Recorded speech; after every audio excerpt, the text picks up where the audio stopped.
Mientras todo el mundo miraba a Trump, algo silencioso estaba pasando. No fue titular en Washington ni trending topic en Twitter. China da un paso silencioso que continúa cambiando el comercio global. La semana pasada Beijing anunció que eliminará todos los aranceles para productos provenientes de 53 países africanos, todos excepto uno que reconoce a Taiwán. Y no es casualidad, es parte de una jugada mayor, un acceso masivo a África, a uno de los mercados más grandes del mundo. ¿Qué busca China y qué pierde Estados Unidos?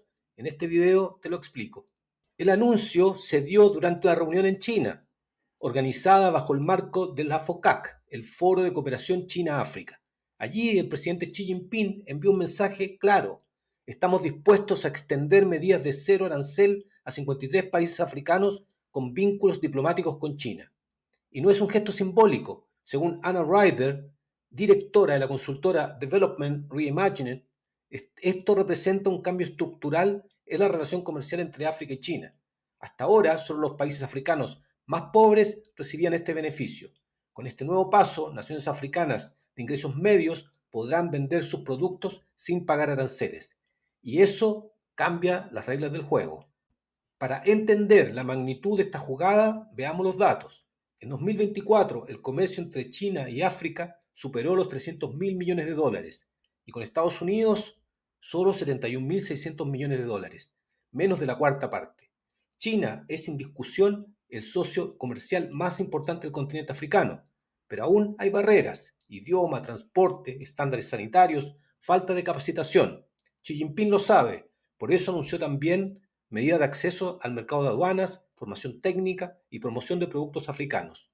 Con esto China pretende dominar completamente el mercado africano. Mientras China extiende alfombras rojas, Estados Unidos levanta barreras. Bajo Trump, el programa de beneficios arancelarios para África, el famoso AGOA, fue debilitado. Se impusieron aranceles del 10% a productos africanos. Algunas incluso llegaron al 50%. Y lo peor, el AGOA vence este septiembre y no está claro si se renovará. El resultado: exportadores africanos pierden acceso preferencial al mercado estadounidense. Y ese vacío lo está llenando China. Como dijo el investigador Adair Cabbins, China ha sido forzada a cultivar nuevos mercados como consecuencia directa del conflicto comercial con Estados Unidos. Pero esto ya no es solo comercio, es diplomacia. En la reunión de la FOCAC, los ministros africanos y chinos criticaron directamente a Estados Unidos. Dijeron que las políticas de Washington interrumpen el orden económico internacional y perjudican al bien común global. Acusaron a Estados Unidos de unilateral, proteccionista y de bullying económico, y pidieron al gobierno estadounidense que regrese al camino de la consulta y el respeto mutuo. Lo que antes eran críticas veladas, hoy son declaraciones abiertas y el mundo las está escuchando. África está cambiando y China lo sabe. Las nuevas generaciones africanas no solo exportan materias primas, están construyendo fábricas, marcas, tecnología. Y ahora tienen acceso al mayor mercado del planeta. Como dijo Lauren Johnston, experta en relaciones China-África, esto puede diversificar el comercio africano más allá de las materias primas. ¿Quién ganará esta batalla de influencia? ¿Podrá Estados Unidos recuperar terreno? ¿O están haciendo un nuevo eje comercial sur-sur liderado por Beijing?